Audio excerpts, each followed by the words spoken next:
दोस्तों हमारे चैनल को सब्सक्राइब करने के लिए आप सब्सक्राइब के इस रेड बटन को ऐसे दबाएं और फिर सबसे पहले हमारी वीडियो प्राप्त करने के लिए इस बेल आइकन को ऐसे दबाएं। वेलकम दोस्तों, स्वागत करते हैं बालाजी ऑनलाइन क्लासेस में। तो आज हम जो है एनसीईआरटी का जो साइंस का पोर्शन है उसका पहला क्लास 10 का जो पहला चैप्टर है वो है रासायनिक अभिक्रियाएं एवं समीकरण। रासायनिक अभिक्रियाएं और जो समीकरण है वो हम स्टार्ट कर रहे हैं। चैप्टर है हमारा रासायनिक अभिक्रियाएं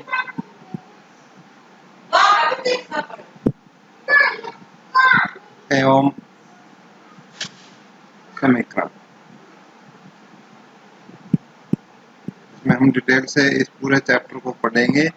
ये एनसीईआरटी का चैप्टर है और एनसीईआरटी का ये आपका पहला चैप्टर एनसीईआरटी का है जिसमें हम स्टडी करेंगे। तो इसमें हम जो भी है पहले चैप्टर के अंदर वो हम सब कुछ इसके अंदर काफी डिटेल से स्टडी करेंगे। लेकिन चैप्टर स्टार्ट करें उससे पहले मैं आपसे कुछ एक दो क्वेश्चन पूछना चाहता हूँ कि क्या कभी आपने इस प्रकार का नोट किया है कि गर्मियों में कमरे के ताप पर दूध को खुला छोड़ दिया जाता है तो क्या होता है? या लोहे का तवा या तसला कील को आर्द्र वायुमंडल में खुला छोड़ दिया जाए तो क्या होगा? अंगूर का किण्वन कैसे हो जाता है? भोजन पकाया जाता है, हमारा शरीर भोजन को कैसे पचा लेता है, हम सांस लेते हैं, इन सब का किस प्रकार प्रकृति से क्या रिलेशन है? तो कभी आपने इस बारे में विचार किया है कि क्या किस प्रकार से क्या होता है? तो हम इसी के बारे में स्टडी करेंगे, इन सब के बारे में। तो सबसे पहले जैसा कि हमारे चैप्टर में ही है कि रासायनिक समीकरण क्या है। रासायनिक समीकरण क्या होता है? रासायनिक समीकरण, रासायनिक समीकरण हम इसी के बारे में डिस्कस करेंगे पहले कि रासायनिक समीकरण क्या होता है। देखो, जैसे हम फॉर एग्जांपल हम छोटा सा एक एग्जांपल ले लेते हैं रासायनिक समीकरण से रिलेटेड कि जैसे फॉर एग्जांपल आपको चाय बनानी है। तो चाय बनाने के लिए आपको क्या क्या चीज़ों की जरूरत पड़ेगी? जैसे फॉर एग्जांपल आपको सबसे पहले दूध, चीनी, चाय पत्ती, इन चीज़ों की जरूरत पड़ेगी। और इन सब को क्या है, अब क्या करते हैं हम इन सब को क्या करते हैं, मिक्स करते हैं और मिक्स करके क्या है उबालते हैं। देखो देखो चाय बनाने से पहले यदि हम बात करें दूध का रंग किस प्रकार का होता है? सफेद, सफेद रंग होता है, व्हाइट। और यदि हम बात करें चीनी, चीनी का रंग आप सभी जानते हो, व्हाइट। और चाय पत्ती का रंग क्या होता है? काला। तो जब हम इन सब को मिक्स कर देते हैं और मिक्स करने के बाद इनको कुछ ना कुछ हमें रिएक्शन देनी होती है तो हम क्या है इनको गर्म करते हैं। इन सब को क्या करते हैं? गर्म करते हैं। इन सब को गर्म करते हैं। तो जैसे ही हम इन सब को गर्म करते हैं तो हमें क्या है, एक हमारा जो पर्टिकुलर प्रोडक्ट है वो हमारा बन जाता है चाय। चाय बन जाती है। अब जो क्या चाय का रंग किस प्रकार का होता है आप सभी जानते हो। क्या दूध जैसा होता है, क्या चीनी जैसा होता है, या चाय जैसा होता है? बिल्कुल हमें क्या है एक नया प्रोडक्ट मिल जाता है तो उसका रंग भी अलग होता है, उसका स्वाद भी इनसे अलग होता है, उसकी प्रॉपर्टीज भी इनसे अलग होती हैं। तो ये जो चीजें मैं आपको बताना चाह रहा हूँ कि ये जो अभिक्रिया हुई, ये जो अभिक्रिया हुई कि भाई इन चीजों को मिला के हमने गर्म कर दिया, एक नया प्रोडक्ट बना चाहे, तो एक नई चीज बनी, एक नया चीज हमें प्राप्त हुआ, उसकी प्रॉपर्टीज अलग हुई। जैसे हम बात करें दूध की प्रॉपर्टीज अलग है, चीनी की अलग है, चाय की केमिकल और फिजिकल प्रॉपर्टीज अलग है। लेकिन जब चाय बन जाती है, बन के तैयार हो जाती है, तो उसकी प्रॉपर्टीज क्या होती हैं? अलग होती है। बिल्कुल मैं आपको जो बताना चाह रहा हूँ आप बिल्कुल ठीक पकड़ रहे हो। हम उसी तरफ आ रहे हैं कि किस प्रकार से एक नया जो समीकरण है वो हमें तैयार होके मिला कि दूध, चाय, चीनी, पत्ती को हमने मिलाकर जब हमने गर्म किया तो हमें एक नया प्रोडक्ट मिला और वो जो नया प्रोडक्ट है उसकी प्रॉपर्टी जो पहले प्रॉपर्टी से थी क्या है, भिन्न है, अलग है।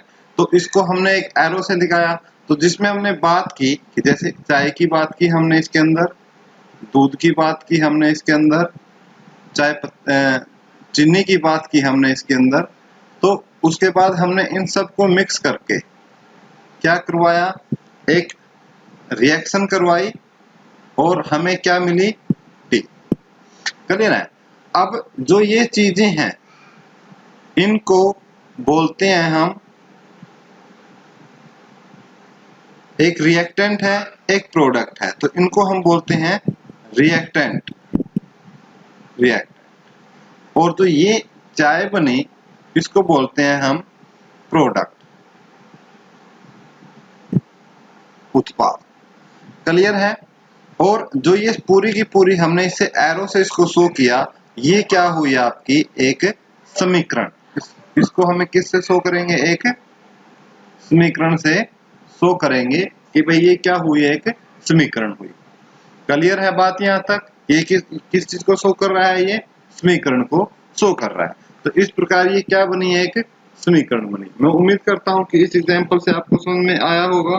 जैसे हम और एक एग्जांपल ले लेते हैं इसको देखने के लिए। मैं इसको क्लियर कर लेता हूं ब्लैक बोर्ड को, और इसको हम क्लियर करने के बाद एक और एग्जांपल लेके हम रासायनिक समीकरण को समझने का प्रयत्न करते हैं। जैसे फॉर एग्जांपल हम ले लेते हैं कि मैग्नीशियम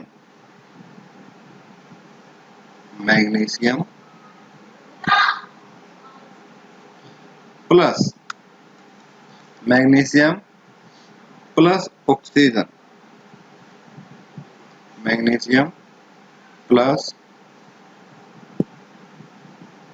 ऑक्सीजन हमने ये ले लिया। तो इसकी हमने रिएक्शन शो की एरो से, और हमने बना दिया मैग्नीशियम ऑक्साइड, मैग्नीशियम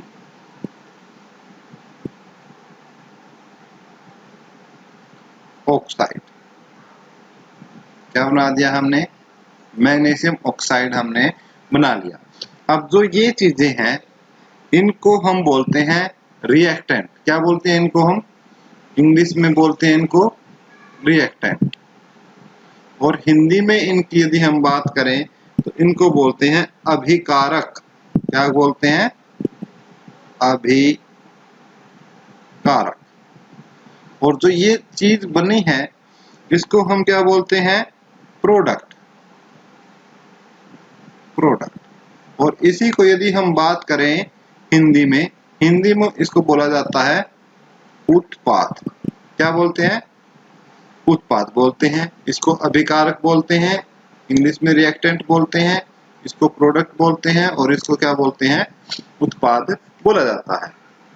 क्लियर है। उम्मीद करता हूं कि आपको ये चीजें समझ में आई होगी।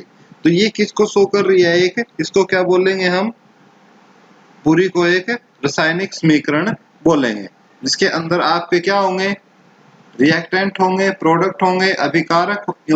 और आपको पता लगा होगा अभिकारक किन्हें बोलते हैं, कि जो ये एरो के इस साइड है, यानी ये कह सकते हो आप एरो के जो लेफ्ट हैंड साइड है उनको रिएक्टेंट बोलते हैं, और जो एरो के राइट हैंड साइड है उनको क्या बोलते हैं, उत्पाद बोलते हैं। तो ये एक किसको शो करता है, रासायनिक समीकरण को। अब हमें एक क्वेश्चन आता है कि रासायनिक समीकरण जो है उसको हम लिखते कैसे हैं, यानी रासायनिक समीकरण को लिखना, रासायनिक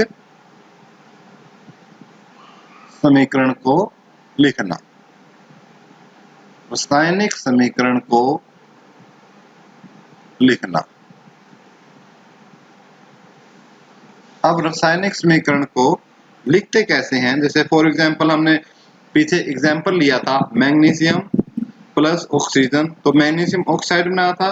तो मैग्नीशियम का जो शो करते हैं, मैग्नीशियम को इस प्रकार Mg से शो करते हैं, प्लस ऑक्सीजन को क्या है O2 से शो करते हैं, और एरो का निशान किसके लिए, रिएक्शन के लिए, और जो हमारा बनेगा वो क्या बनेगा, मैग्नीशियम ऑक्साइड। ये बन गया हमारा रिएक्शन।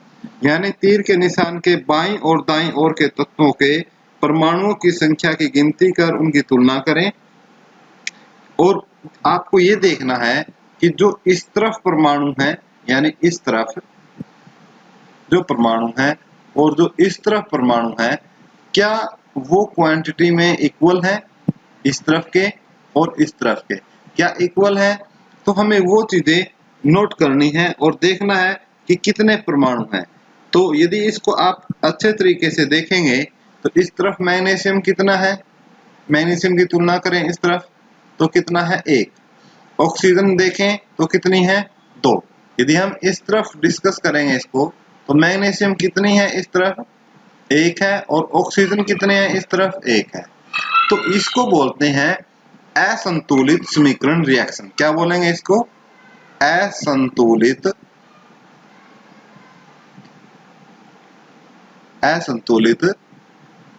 समीकरण, रासायनिक समीकरण, असंतुलित रासायनिक समीकरण इसको हम बोलेंगे। तो और जो रिएक्शंस होती है उसको हम क्या है, संतुलन बैलेंस करना होता है। इसको अनबैलेंस्ड, इंग्लिश में इसको क्या बोलेंगे, unbalanced reaction, chemical reaction, unbalanced chemical reaction. क्या बोलेंगे इसको हम, अनबैलेंस्ड केमिकल रिएक्शन बोलेंगे। तो देखो अब जो क्या है, हमें क्या करना है कि जो एरो के लेफ्ट हैंड साइड और राइट हैंड साइड दोनों हमें क्या है, इक्वल होने चाहिए। क्या होने चाहिए, इक्वल होने चाहिए। जैसे हम इसको थोड़ा सा डिस्कस कर लेते हैं, मैं इसको ठीक करके थोड़ा आपको समझाने की कोशिश करता हूँ कि मैं बोलना क्या चाहता हूँ। स्टूडेंट्स तो थोड़ा ध्यान दीजिएगा। देखो यदि आप स्टेप बाय स्टेप इसको समझते चलेंगे तो बहुत ही आसान है। ठीक है, पहला चैप्टर है, बिल्कुल हम बेसिक से इसको उठा रहे हैं, अच्छे तरीके से देखना। तो यहाँ मैग्नीशियम 1 है, यहाँ भी मैग्नीशियम 1 है, यहाँ ऑक्सीजन 2 है तो यहाँ भी 2 है। तो देखो इसलिए क्या हमें बैलेंस करने के लिए दोनों तरफ इक्वल करना पड़ेगा। तो इसलिए हम इसको क्या है, इसको 2 से मल्टीप्लाई कर देता हूं मैं। अब देखो अब इस तरफ मैग्नीशियम कितने हुए 2, ऑक्सीजन कितने 2, इस तरफ ऑक्सीजन, यानी ऑक्सीजन को बैलेंस कर लिया। लेकिन इस तरफ मैग्नीशियम 1 है और इस तरफ अब कितने हो गए 2, तो इसलिए इसको भी 2 से मल्टीप्लाई कर दो। अब देखो इस तरफ मैग्नीशियम कितने हैं 2, ऑक्सीजन कितने हैं 2, इस तरफ मैग्नीशियम कितने हैं 2 और इस तरफ ऑक्सीजन कितने हैं 2। इस रिएक्शन को हम बोलेंगे अब balanced chemical reaction. Balanced chemical reactions बोलेंगे हम इसको, बैलेंस्ड केमिकल रिएक्शन। तो हम साथ साथ में रासायनिक समीकरण के साथ साथ में आपको जो रिएक्शंस हैं उनको संतुलित करना भी हम आपको सिखा रहे हैं इस रिएक्शन में।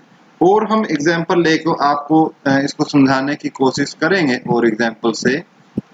जैसे और एग्जांपल हम ले लेते हैं, इसको क्लियर कर लेते हैं। थोड़ा सा क्लियर करने के बाद अब हम आपको कोशिश करते हैं एक रिएक्शन। जैसे आपको देखना है, हो सकता है वो बैलेंस भी हो। जैसे हम एक एग्जांपल लेते हैं, जैसे zinc plus hydrogen sulphate chemical reaction हुई।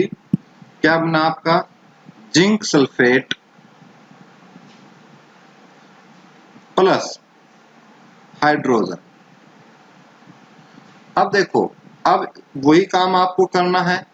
पहले इस तरफ जिंक कितने हैं, ये देखो 1 है, इस तरफ हाइड्रोजन कितने हैं 2 हैं, सल्फर कितना है 1 है, ऑक्सीजन कितने हैं 4 है। सिमिलरली आप फिर इस तरफ भी देखो, जिंक कितना है 1 है, सल्फर कितना है इस तरफ 1 है, ऑक्सीजन कितने हैं 4 है और हाइड्रोजन कितने हैं 2 है।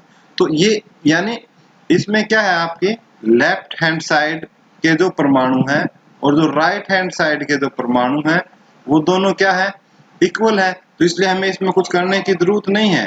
तो ये किस प्रकार की रिएक्शन हुई आपकी, बैलेंस्ड केमिकल रिएक्शन। इसको हम क्या बोलेंगे? Balanced chemical reaction. उम्मीद करता हूं दोस्तों कि आपको ये समझ में आ रही होगी बैलेंस्ड केमिकल रिएक्शन और अनबैलेंस्ड केमिकल रिएक्शन किस प्रकार करते हैं। चलो हम एक और एग्जांपल ले लेते हैं इसको समझने के लिए। एक एग्जांपल से और हम समझने का प्रयत्न करते हैं। एक एग्जांपल और हम लेते हैं इसको। चलो मैं वैसे डायरेक्ट क्लियर कर लेता हूं इसको, बोर्ड को, और बैलेंस्ड और अनबैलेंस्ड को हम देखते हैं कि किस प्रकार से होता है। तो देखते हैं किस प्रकार से होता है। एक एग्जांपल से और हम इसको देखने की कोशिश करते हैं। फिर भी आपको यदि आपको कुछ डाउट रहता है तो आप मेरे से पूछ सकते हो।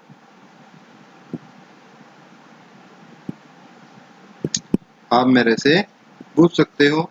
देख लेते हैं एक एग्जांपल।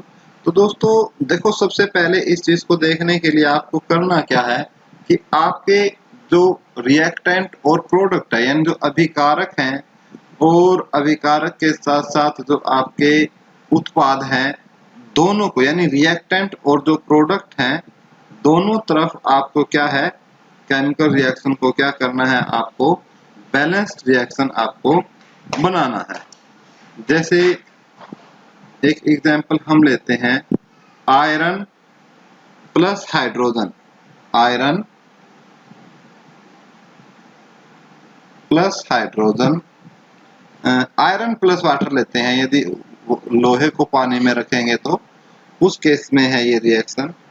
फेरस ऑक्साइड बनेगा आपका Fe3O4 प्लस हाइड्रोजन गैस निकलेगी। अब वही काम करना है आपको।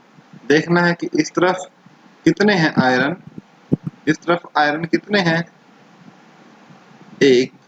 हाइड्रोजन कितने हैं इस तरफ, दो। ऑक्सीजन कितने हैं इस तरफ, एक। आयरन इस तरफ कितने हैं, तीन, यानी इस तरफ की हम बात कर रहे हैं। ऑक्सीजन इस तरफ कितने हैं, चार। हाइड्रोजन इस तरफ कितने हैं, दो। तो क्या आपने नोटिस किया है कि ये रिएक्शन किस प्रकार की रिएक्शन है, अनबैलेंस्ड केमिकल रिएक्शन है। इसको हम क्या बोलेंगे, अनबैलेंस्ड केमिकल रिएक्शन। इसको हम क्या बोलेंगे, अनबैलेंस्ड केमिकल रिएक्शन। क्योंकि अब इसको हमें क्या करना है, बैलेंस्ड करना है। तो बैलेंस करने के लिए अब देखो हमें क्या, सबसे पहले हम क्या करेंगे, उस एलिमेंट को उठाएंगे जो संख्या में ज्यादा है। अब संख्या में ज्यादा ऑक्सीजन है आपका, संख्या में ज्यादा आपका कौन सा है, ऑक्सीजन है।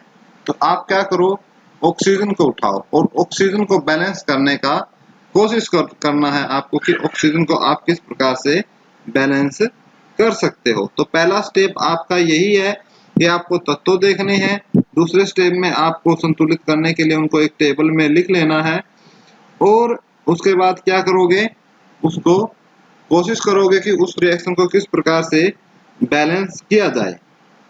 अब देखो, अब यहाँ सबसे ज्यादा चार है तो यहाँ चार ऑक्सीजन है, तो यहाँ ऑक्सीजन एक है, तो चार कैसे होगा कि आप इसको किससे मल्टीप्लाई कर दो, चार से मल्टीप्लाई कर दो। क्योंकि जैसे ही आप इसको आप चार से मल्टीप्लाई करोगे अब परिस्थितियां बदल जाएगी। देखो ऑक्सीजन तो इस तरफ भी चार है, इस तरफ भी चार हो जाएंगी, लेकिन यहाँ पर अब हाइड्रोजन कितने हो जाएंगे, अब दो नहीं रहेंगे, कितने रहेंगे, हो जाएंगे आठ, आठ हो जाएंगे। अब हाइड्रोजन यदि आपके आठ हो जाएंगे, इस कंडीशन में फिर आप क्या करोगे, इसको आगे बैलेंस करने के लिए, अब इस तरफ हाइड्रोजन दो है, इसको, इस दो को अब आठ कैसे बना सकते हो, आप इसको किससे मल्टीप्लाई कर दो, चार से मल्टीप्लाई कर दो इसको, तो रिएक्शन क्या हो जाएगा आपकी है।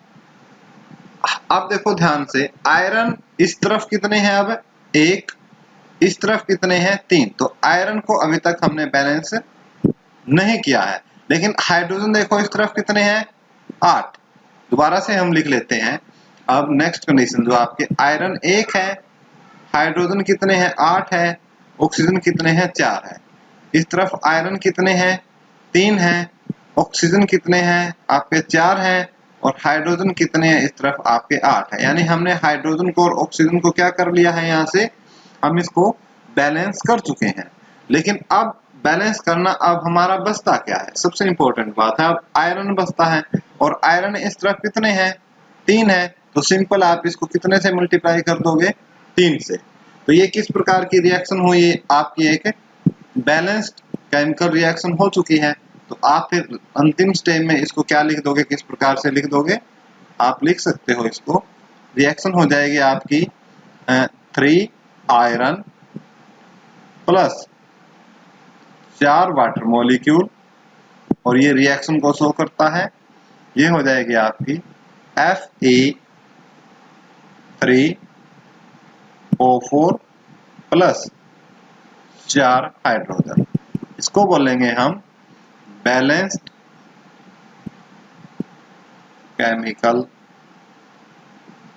रिएक्शन। क्या बोलेंगे इसको, बैलेंस्ड केमिकल रिएक्शन बोलेंगे और हिंदी में इसको बोलेंगे हम संतुलित रासायनिक अभिक्रिया। क्लियर है। तो हमने अब तक जो पढ़ा उसको हम थोड़ा सा रिकैपिटलाइज कर लेते हैं कि हमने पढ़ा क्या है। सबसे पहले हम रासायनिक समीकरण में पढ़ा कि भाई जो ये एक ही एरो का निशान से हम समीकरण को शो करते हैं और एरो के जो ये लेफ्ट हैंड साइड है, तो इसके लेफ्ट हैंड साइड की तरफ जो भी होंगे इनको हम क्या बोलेंगे, रिएक्टेंट बोलेंगे और हिंदी में अभिकारक, और जो इस तरफ है इनको क्या बोलेंगे, प्रोडक्ट बोलेंगे और हिंदी में इनको क्या बोलेंगे, उत्पाद बोलेंगे। फिर हमने रासायनिक अभिक्रिया के बारे में क्या देखा कि किस प्रकार से हम उसको संतुलित करते हैं। तो दोस्तों इसको एक बार आप जरूर इसको पढ़ना, फिर भी आपको कहीं दिक्कत आती है तो हम नेक्स्ट लेक्चर में आप कमेंट कर सकते हो और उस आपकी जो प्रॉब्लम होगी हम उसको नेक्स्ट चैप्टर में हम उसको क्या करेंगे, कोशिश करेंगे कि आपकी उस प्रॉब्लम को हम रिमूव कर सकें। तो दोस्तों आज की वीडियो में बस इतना ही।